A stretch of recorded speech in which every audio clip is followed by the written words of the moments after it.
एक 60 साल की वृद्ध माता सद्गुरु के प्रेम में दीवानी, मानो जैसे सद्गुरु की भक्ति और प्रीत उनके रोम रोम में छाई हुई है। एक बार सद्गुरु बाबा हरदेव सिंह जी के छत्र छाया में राजस्थान चूरू में समागम होने जा रहा था।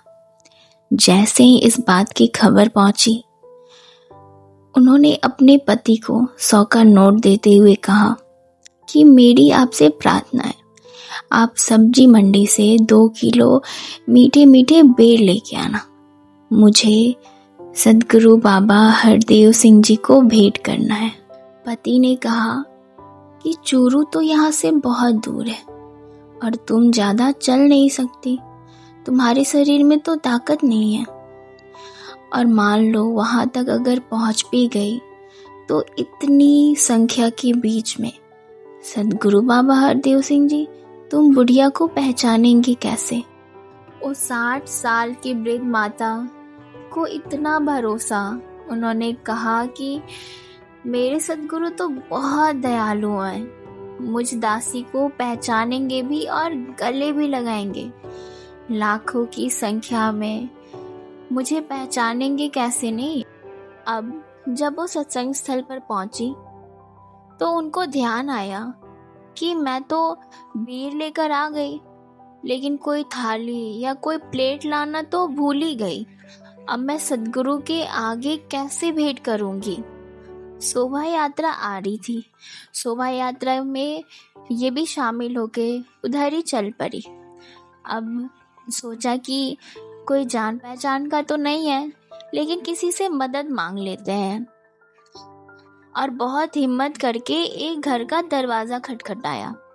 दरवाज़ा खुला, एक महिला बाहर आई, और ये जो 60 साल की वृद्ध महिला थी, जिनका नाम यशोदा था, ये उनके चरणों में गिर गईं और गिर के कहने लगी कि मेरी आपसे विनती है, आप मुझे एक थाली दे दीजिए, मुझे अपने सद्गुरु को बेर भेंट करना है। महिला कहती है कि हम तो नहीं जानते आपको, आप कौन है, कहाँ से आई हैं, कहीं थाली लेकर भाग गई तो मैं भला कैसे दे सकती हूँ। यशोदा जी ने बहुत विनती करी, हाथ जोड़ा, पैरों पे गिर गई कि आप मेरा सामान रख लीजिए, आपको जितने पैसे चाहिए मैं उतने दे दूंगी, लेकिन आप मुझे एक थाली दे दीजिए, मैं आपको वापस भी कर दूंगी। बार बार विनती करने के बाद महिला ने भी थाली दे दी और कहा कि ठीक है, मुझे भी साथ लेकर चलो, आखिर मैं भी तो देखूं तुम्हारा सबसे ज्यादा प्रिय कौन है, प्यारा कौन है। वो महिला भी शायद पहली बार सद्गुरु के प्रेमी, सद्गुरु के दीवानी को देखी होंगी, जो अपना हर चीज कुर्बान करने को तैयार है अपने सद्गुरु के लिए। जब सद्गुरु बाबा हरदेव सिंह जी की पालकी आई, यशोदा जी चिल्ला चिल्ला कर कहने लगी कि मेरे सद्गुरु प्यारे आ गए, मेरे सद्गुरु प्यारे आ गए।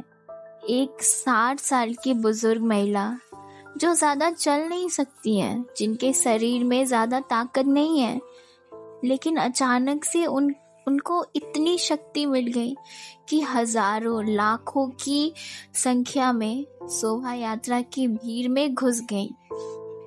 हाथ में बेर की थाली लिए हुए आगे बढ़ते गईं। सेवादारों ने रोकने की कोशिश भी की, लेकिन उन्हें तो सद्गुरु के सामने ना कुछ दिखाई दे रहा था और ना कुछ सुनाई दे रहा था।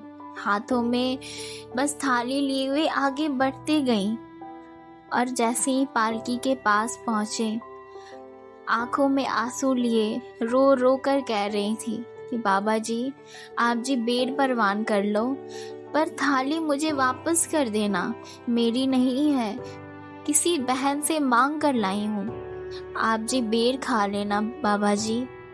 यशोदा जी के आंखों में आंसू, और ये शब्द सुनकर सद्गुरु भी मोहित हो गए।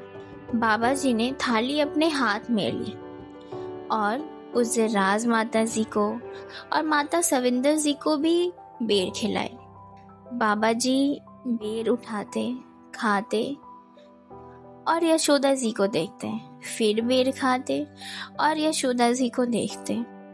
यशोदा जी का भोलापन सत्संग तो भोले भाव से बार बार यही दोहराती कि बाबा जी आप जी बेर खा लेना, लेकिन आप जी थाली वापस दे देना, मेरी नहीं है। बाबा जी आप जी थाली वापस दे देना, मेरी नहीं है। सत्संग जी इतना भोलापन और इतनी सद्गुरु के लिए प्यार देख के बाबा जी ने भी अपना पूरा प्यार उन पे लुटा दिया। बाबा जी ने वो थाली वापस दे दी। जब वो थाली लेकर यशोदा जी वो थाली वाली बहन के पास पहुंची, उन्हें वापस दिया, तो बहन थाली को नमस्कार करने लगी, अपने माथे से लगाने लगी और यशोदा जी के चरणों में गिर गई कि धन्य है तेरा सद्गुरु और धन्य है तेरा सद्गुरु के लिए प्यार।